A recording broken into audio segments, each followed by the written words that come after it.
Lecture audio de la nouvelle Le Bazar magique de Herbert George Wells par Valérie Alain.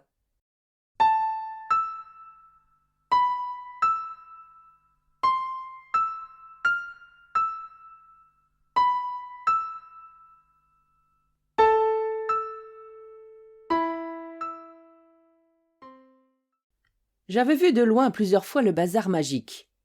Une fois ou deux, j'avais passé devant sa vitrine aux objets attrayants. Balles ensorcelées, miroirs magiques, gobelets merveilleux, poupées ventriloques, matériel d'escamotage, paquets de cartes qui avaient l'air comme les autres, et 1000 objets de ce genre. Mais jamais il ne m'était venu à l'idée d'entrer. Pourtant, un jour, tout à fait à l'improviste, Gip me tira par le doigt et m'amena devant la vitrine. Il fit tant et si bien qu'il ne me resta plus qu'à entrer avec lui. À vrai dire, je n'aurais pas cru que cette boutique, avec sa devanture de dimension modeste, pût se trouver là, dans Regent Street, et le magasin de couveuses artificielles avec les petits poulets frais et clos en montre. Mais c'est là qu'elle se trouvait, évidemment. Je m'étais imaginé qu'elle se cachait plus bas, vers le Circus, ou au coin d'Oxford Street, ou même dans Holborn, toujours de l'autre côté de la rue, et un peu inaccessible, avec quelque chose d'un mirage. Mais je l'avais là, cette fois, indiscutablement, et l'extrémité de l'index de Gip se promenait en grinçant sur la glace de la devanture. « Si j'étais riche, » disait Gip, en indiquant l'œuf qui s'escamote, « je m'achèterais cela, et cela. » Il désignait le bébé qui pleure, et puis cela. Cela était un mystère, et il se dénommait, ainsi l'affirmait une étiquette, « Achetez-en un et émerveillez vos amis. » Sous un de ces gobelets, expliquait Gip, on peut faire disparaître tout ce qu'on veut. Je l'ai lu dans un livre. Tiens, papa, voilà le sou qui s'éclipse. Seulement ils l'ont posé comme cela pour ne pas qu'on voie comment se fait le tour. Gip, ce cher enfant, a hérité des qualités de sa mère. Il ne se proposait certes pas d'entrer dans la boutique, et ne se tourmentait pas réellement d'acquérir ces objets. Seulement, vous savez bien, d'une façon tout à fait innocente, il m'entraînait du doigt vers la porte, révélant très clairement son désir. « Ça !» fit-il en montrant la bouteille magique. « Qu'en ferais-tu de ça ?» demandai-je. À cette question aliciante, il leva vers moi des yeux soudain illuminés. « Je le montrerai à Jessie, » répondit-il, pensant comme toujours aux autres. « Il n'y a plus guère qu'une centaine de jours avant ton anniversaire, Gibbles, » dis-je, en mettant la main au loquet. Gip n'ouvrit pas la bouche, mais il serra plus fort mon doigt et nous entrâmes dans le bazar. Ce n'était pas un bazar commun, c'était un bazar magique, mais Gip ne manifesta aucune impétueuse préférence, comme s'il se fût agi de simples jouets. Il me laissa le soin de la conversation. La boutique était petite et étroite, assez mal éclairée, et le timbre résonna de nouveau avec un son plaintif quand nous repoussâmes la porte derrière nous. Pendant quelques minutes, nous restâmes seuls, et nous pûmes inspecter l'intérieur. Sur la vitrine qui recouvrait le comptoir bas, il y avait un tigre en carton-pâte, un tigre grave et aux yeux doux, qui balançait méthodiquement sa tête. Il y avait aussi plusieurs globes de cristal, une main de porcelaine qui tenait des cartes magiques, un stock d'aquariums magiques de dimensions diverses, et un chapeau magique qui, sans le moindre doute, exhibait ses ressorts. Posé à terre et appuyé contre le comptoir, des miroirs magiques vous étiraient démesurément, vous enflaient la tête et vous rapetissaient les jambes, ou vous raccourcissaient et vous gonflaient comme une boule. Tandis que ces déformations nous faisaient rire, le marchand, comme je le suppose, était arrivé. En tout cas, il apparut derrière son comptoir. Curieux petit homme, au teint jaune foncé, une oreille plus grande que l'autre et un menton en galoche. « Qu'est-ce qui me vaut le plaisir ?» commença-t-il, en étendant ses longs doigts magiques sur la vitrine. Cette façon de révéler sa présence nous fit tressaillir. « Je voudrais, » répondis-je, « acheter à mon petit garçon quelques simples tours. »« Tour de passe-passe » s'enquit-il. « Mécanique ou jeu d'appartement ?»« Pourvu que ce soit amusant, » dis-je. « fit le marchand en se grattant la tête et en réfléchissant un moment. Alors, très visiblement, il tira de sa tête une boule de verre. « Quelque chose de ce genre ?» demanda-t-il en tendant l'objet.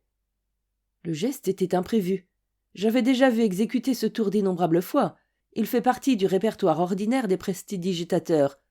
Mais je ne m'y attendais certes pas ici. « Ah, c'est très bien, » fis-je en riant.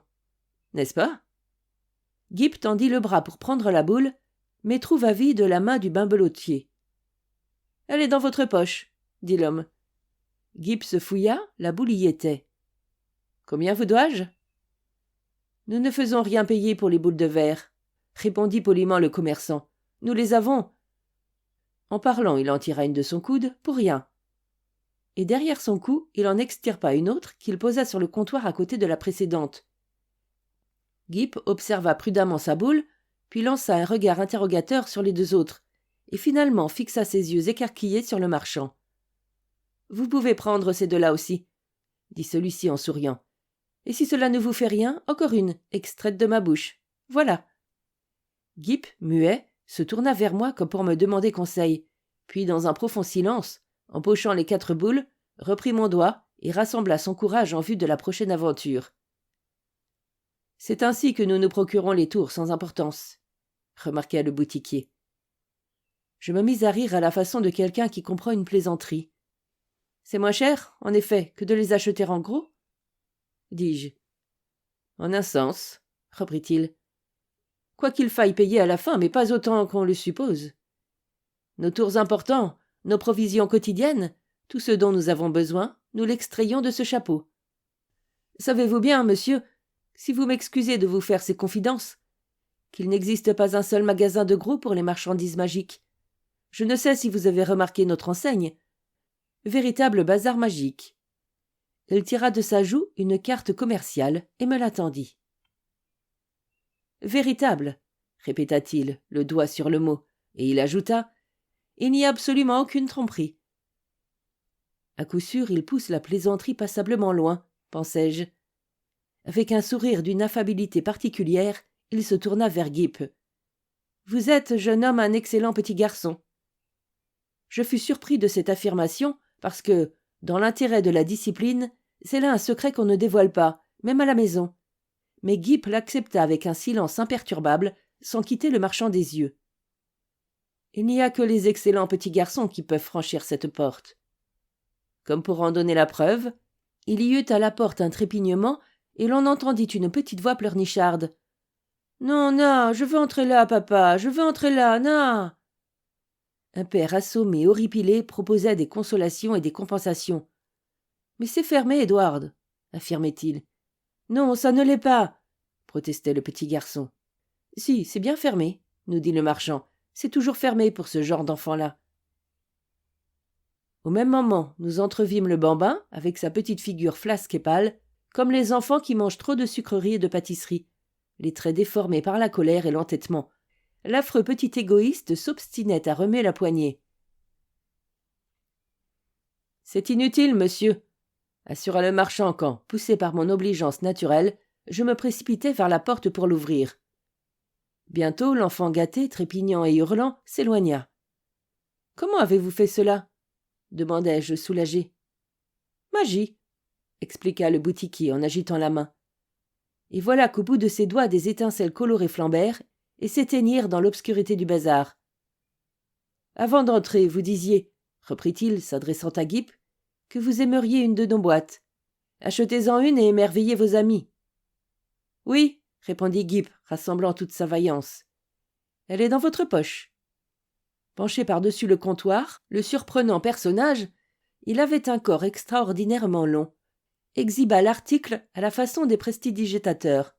« Du papier, » fit-il, et il sortit une feuille du chapeau à ressort, de la ficelle, et de sa bouche il dévida une interminable pelote. Le paquet terminé, d'un coup de dent, il trancha la ficelle et parut avaler la pelote. Puis il alluma une bougie au nez d'une poupée ventriloque, poussa dans la flamme un de ses doigts, qui était devenu rouge comme de la cire, et scella le paquet. « Puis vous vouliez aussi un œuf qui s'escamote, » continua le marchand, en prenant un dans la poche de côté de ma jaquette et l'empaquetant de la même façon. Ensuite, ce fut le tour du bébé qui pleure. À mesure qu'ils étaient prêts, je donnai chaque paquet à Gip qui les pressait bien fort sur sa poitrine. Il ne desserrait pas les dents, mais ses yeux me paraissaient aussi éloquents que l'étreinte de ses bras. Il était en proie à d'inexprimables émotions. Il voyait là de la véritable magie. Alors, en tressaillant, je sentis quelque chose qui remuait dans mon chapeau, quelque chose de doux qui sautillait. Je me découvris aussitôt, et un pigeon effarouché s'envola jusque sur le comptoir et disparut, je crois, dans une boîte, derrière le tigre en carton-pâte. « Tut, tut !» fit le marchand, s'empressant dextrement de mon couvre-chef. « Quel oiseau indiscret! Par ma foi, il couvait !» L'homme secoua mon chapeau et fit tomber dans sa main tendue 2 ou 3 œufs, une grosse bille de marbre, une montre, une demi-douzaine des inévitables boules de verre, et enfin du papier plié, froissé, encore, toujours, sans cesse. N'arrêtant pas de disserter sur l'habitude fâcheuse qu'ont les gens de négliger de brosser leur chapeau à l'intérieur. Il disait tout cela poliment, certes, mais d'une façon qui s'appliquait indiscrètement au possesseur du chapeau. Toutes sortes de choses s'y accumulent, monsieur. Ce n'est pas seulement vous en particulier, monsieur. Presque tous les clients. C'est étonnant ce qu'ils portent de choses sur eux sans s'en douter. Le tas de papier froissé augmentait, grandissait. Bientôt on ne vit plus que la tête du marchand, qui finalement fut complètement submergée. Néanmoins sa voix nous parvenait toujours. Aucun de nous ne sait ce que l'agréable dehors d'un être humain peut cacher, monsieur. Ne sommes-nous donc que des extérieurs brossés, des sépulcres blanchis ? Sa voix s'arrêta, exactement comme si vous veniez d'atteindre avec une brique bien lancée le gramophone de votre voisin. Ce fut le même silence instantané. Le froissement du papier cessa, et on n'entendit pas un bruit. « Avez-vous terminé avec mon chapeau ?» demandai-je au bout de quelques secondes. Je n'obtins aucune réponse. Je regardai Guip, et Guip me regarda, et nous vîmes nos images déformées, étranges, graves et tranquilles, dans les miroirs magiques. « Nous allons partir à présent, » repris-je. « Voulez-vous me dire combien tout cela se monte ?» Pas davantage de réponse. « Eh bien, » fis-je en élevant la voix, « je voudrais ma facture et mon chapeau, s'il vous plaît. » Je crus entendre comme un reniflement derrière le tas de papier.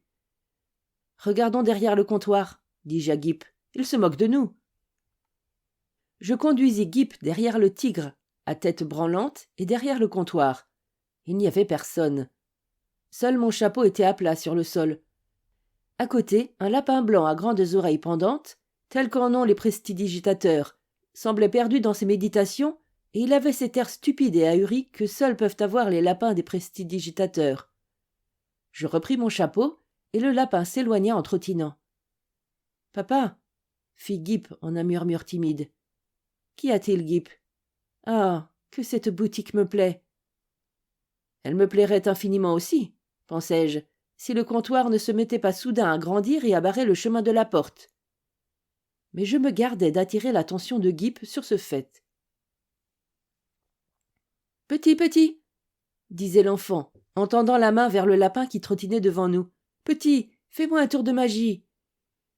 Guip suivit des yeux l'animal, tandis qu'il passait par une porte entrebâillée que je n'avais certainement pas remarquée l'instant précédent. Puis cette porte s'ouvrit, et l'homme à l'oreille plus grande que l'autre parut. Il souriait toujours, mais son regard croisa le mien avec une expression d'amusement et de défi. « Vous aimeriez voir notre salle d'exposition, sans doute ?» insinua-t-il avec une innocente suavité. Guip m'entraîna par le doigt. Je lançai un coup d'œil vers le comptoir, et mon regard rencontra encore une fois celui du boutiquier. Je commençais à trouver toute cette magie un peu trop authentique.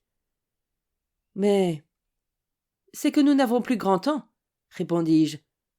Avant que ma phrase ne fût achevée, nous étions dans la salle. « Toutes les marchandises sont de la même qualité, » fit remarquer le marchand en frottant ses mains flexibles. « Et cette qualité est la meilleure.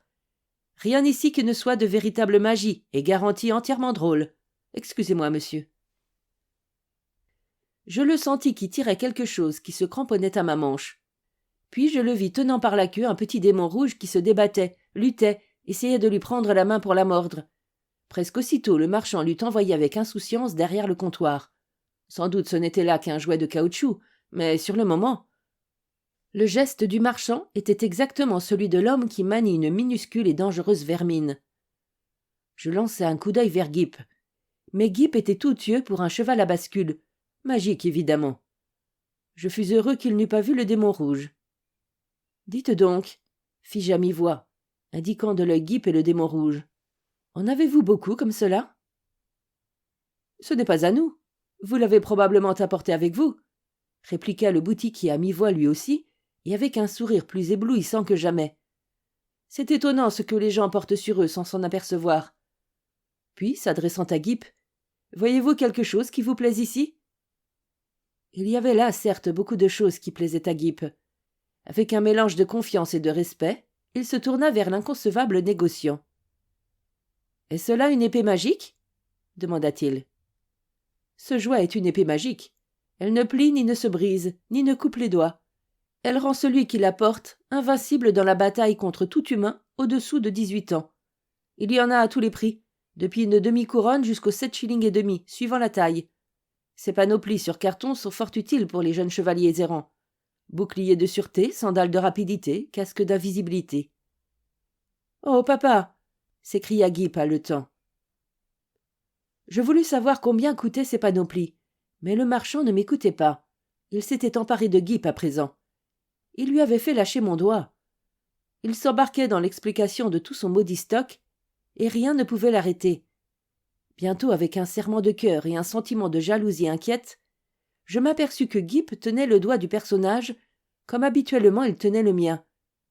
Sans doute ce que racontait le quidam était intéressant, et il avait un lot sans pareil de marchandises captieuses. Pourtant, je les suivais pas à pas, ouvrant à peine la bouche et ne quittant pas de l'œil le prestidigitateur. Après tout, Guip y prenait plaisir, et sans doute, quand viendrait le moment de partir, nous nous arracherions facilement à ses délices. Cette arrière-salle, longue, avec d'innombrables coins et recoins, était une sorte de galerie coupée de comptoirs, d'étagères, de piliers, avec des ouvertures voûtées conduisant à d'autres rayons où des employés extrêmement bizarres flânaient en nous épiant. Il y avait partout des miroirs et des tentures, au milieu desquels on ne se reconnaissait plus, à ce point vraiment que bientôt il me fut impossible de savoir par quelle porte nous étions entrés. Le marchand montra à Guip des trains magiques qui se mettaient en marche sans vapeur et sans mécanique, dès qu'on avait ouvert les signaux, puis d'infiniment précieuses boîtes de soldats qui devenaient vivants dès qu'on avait seulement enlevé le couvercle et prononcé un mot. Je n'ai pas l'oreille très fine, et c'était un son qu'on obtenait en tortillant la langue, mais Guip, qui avait l'oreille de sa mère, l'attrapa bientôt. « Bravo !» s'écria le marchand en replaçant les soldats, sans cérémonie, dans leur boîte, et en l'attendant à Guip. « À votre tour. » Instantanément, Guip avait fait vivre tous les soldats. « Vous prenez cette boîte ?» s'enquit notre guide. « Nous la prenons, » répondis-je, « à moins que vous ne nous la vendiez à son entière valeur, auquel cas il faudrait être milliardaire. »« Non, certes, » fit le marchand, qui remit en place d'un tour de main tous les soldats, ferma le couvercle, agita la boîte en l'air, et nous l'offrit alors, tout enveloppé de papier gris, ficelé avec les noms, prénoms et adresses de Guip sur l'étiquette. L'homme éclata de rire à ma surprise. « Voilà de la véritable magie, » dit-il, « de la magie authentique, irréelle. »« Un peu trop authentique pour mon goût, » répétai-je. Après cela, il se remit à montrer des tours à Guip, exécutés d'une façon plus bizarre encore. Il les expliquait, en révélait le secret, et le cher enfant hochait sa petite boule de la façon la plus entendue. Je n'y prêtais pas toute l'attention que j'aurais dû. « Eh, presto !» s'écriait le boutiquier magique. « Eh, presto !»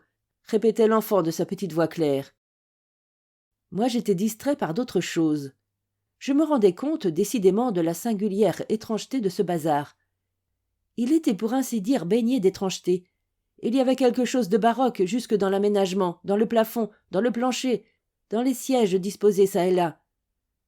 J'avais cette sensation curieuse que, chaque fois que je ne les regardais pas directement, ces sièges s'en allaient de travers, se promenaient, jouaient sans bruit aux quatre coins derrière mon dos. La corniche était ornée d'une frise de masques, beaucoup trop expressif pour n'être que du plâtre. Tout à coup, mon attention fut attirée par l'un des vendeurs aux airs bizarres. Il était à quelque distance et ne se doutait évidemment pas de ma présence. Je le voyais de trois quarts, par-dessus une pile de jouets et à travers l'entrée voûtée d'une galerie. Il était nonchalamment appuyé contre un pilier et exécutait avec ses traits les plus horribles grimaces. C'est avec son nez en particulier qu'il se livra aux plus hideux exercices. Il faisait tout cela comme quelqu'un d'inoccupé qui veut se distraire soi-même. Tout d'abord, je vis un nez court, bulbeux, Puis l'homme le projeta soudain en avant comme un télescope. Il l'allongea indéfiniment, jusqu'à ce que son appendice fût devenu semblable à une lanière de fouet rouge, longue, flexible. C'était un véritable cauchemar. Il agitait ce nez en tous sens et le lançait comme un pêcheur à la mouche lance sa ligne. Ma pensée immédiate fut d'éviter à Guip ce pareil spectacle. Je me retournai, mais Guip était totalement captivé par le marchand et ne songeait pas à mal. Tous deux se parlaient à mi-voix en regardant de mon côté. Guip était debout avec un petit tabouret et le boutiquier tenait à la main une sorte de grand tambour. « Jouons à cache-cache, papa, tu y es ?» me cria l'enfant. Avant que j'eusse pu rien faire pour l'en empêcher, le marchand l'avait recouvert avec le grand tambour. Je compris immédiatement le danger. « Retirez cela, tout de suite. Vous allez effrayer cet enfant, retirez cela !» L'homme aux oreilles inégales leva le tambour sans dire un mot, et présenta le gros cylindre dans ma direction pour me montrer qu'il était vide. Le petit tabouret était vide aussi. En 7 secondes, mon fils avait entièrement disparu. Vous connaissez peut-être cette angoisse sinistre qui vient comme une main invisible vous tordre le cœur. Elle abolit votre personnalité habituelle et vous laisse de sang-froid et irréfléchi. Sans lenteur ni hâte, sans colère et sans peur. C'est ainsi que je me sentais. Je m'avançai vers le boutiquier grimaçant et repoussai du pied son tabouret. « Cessez cette folie !» ordonnai-je. « Où est mon fils ?» « Vous voyez » fit-il en exhibant encore l'intérieur de son cylindre. « Il n'y a pas la moindre tromperie. » J'étendis brusquement la main pour le saisir à la gorge, mais il m'évita d'un mouvement habile. Je recommençai, mais il se retourna et poussant une porte, il éclata de rire et disparut. « Arrêtez !» criai-je. Je bondis derrière lui, dans les plus profondes ténèbres. « Pan ! Que le bon Dieu me bénisse ! Je vous avais pas vu venir, monsieur. » J'étais dans Regent Street, et je venais de me heurter contre un ouvrier proprement mis. À 1 mètre de moi, peut-être, et l'air un peu perplexe, Guip me regardait. Je fis à l'ouvrier quelques rapides excuses, et Guip me rejoignit avec un sourire heureux, comme s'il était content de me retrouver après m'avoir perdu un instant. Il portait 4 paquets. Immédiatement, il reprit possession de mon doigt. Sur l'instant, je fus un peu désorienté. Je me retournai vers la porte de la boutique magique, et voilà qu'elle n'y était plus. Il n'y avait ni porte ni boutique, rien. Seulement le pilastre ordinaire, entre le marchand de tableaux et la devanture au petit poussin. Je pris le seul parti possible dans ce tumulte mental, j'avançai jusqu'au bord du trottoir, et brandis mon parapluie pour appeler un cab. « En voiture !» dit Guip, dont la joie ne connut plus de bornes. Je l'aidai à monter. Avec un effort de mémoire, je me rappelai mon adresse et montai à mon tour. Dans la poche de ma jaquette, un objet insolite révéla sa présence quand je m'assis. Je fouillai et découvris une boule de verre. Avec une exclamation pétulante, je la lançai dans la rue. Guip ne disait rien. Pendant un certain temps, ni lui ni moi n'ouvrîmes la bouche. « Papa, » fit-il enfin, « ça, c'était un vrai bazar. » À ces mots, je me demandais quelle idée il pouvait garder de tout cela. Il avait l'air parfaitement sain et sauf. Jusque-là, tout allait bien. Il n'était ni bouleversé ni effrayé, mais simplement plein d'une extraordinaire satisfaction du plaisir qu'il avait eu, et sur ses genoux, il maintenait ses 4 paquets. Sapristi, que pouvait-il contenir ? Murmurai-je. Les petits garçons ne vont pas dans des boutiques comme celle-là tous les jours. Il accepta ce commentaire avec son stoïcisme habituel, et je fus fâché pendant quelques instants de n'être pas sa mère, et de ne pouvoir là, tout à coup, coram populo, l'embrasser bien fort. Après tout, pensai-je, l'affaire n'a pas tourné si mal. Mais ce fut seulement lorsque nous eûmes défait les paquets que je commençai vraiment à être rassuré. 3 d'entre eux contenaient des boîtes de soldats. Des soldats de plomb comme on en voit partout, mais d'une qualité telle que Guip pouvait oublier que ces paquets avaient à l'origine contenu des objets magiques de l'espèce la plus authentique. Le 4e renfermait un petit chat blanc vivant, de santé, d'appétit et d'humeur excellent. J'assistais au dépaquetage avec une sorte de soulagement provisoire, et je m'attardais dans la nurserie pendant un temps incalculable. Il y a de cela 6 mois, et maintenant je m'habitue à croire que tout va bien. Le petit chat n'a que la magie naturelle de tous les petits chats, et les soldats ont l'air d'un régiment aussi ferme que le plus exigeant des colonels pourrait le désirer. Et Guip? Les parents intelligents comprendront qu'il me fallait agir prudemment en ce qui concerne Guip, mais un jour, je me risquais. Aimerais-tu, Guip, que tes soldats deviennent vivants et qu'ils manœuvrent tout seuls? Les miens le font, répondit Guip. Je n'ai qu'à dire un mot que je sais avant d'ôter le couvercle. Ils manœuvrent tout seuls, alors? Oh, absolument, papa. Je ne les aimerais pas sans cela. Je ne laissai voir aucune inconvenante surprise, et depuis lors, je suis tombé sur son dos plusieurs fois à l'improviste, alors qu'il avait sorti ses soldats, mais jusqu'ici, je n'avais jamais pu les surprendre à manœuvrer d'une façon qui ait l'air tant soit peu magique. C'est si difficile à expliquer. Il y a aussi une question de finances. J'ai l'incurable habitude de payer notes et factures. À diverses reprises, j'ai parcouru Regent Street en tous sens à la recherche de ce bazar. J'incline à croire décidément qu'à ce sujet l'honneur est satisfait, et que puisque le nom et l'adresse de Guip leur sont connus, je puis très bien laisser à ces gens, quels qu'ils soient, le soin d'envoyer leur relevé, quand ils le jugeront à propos.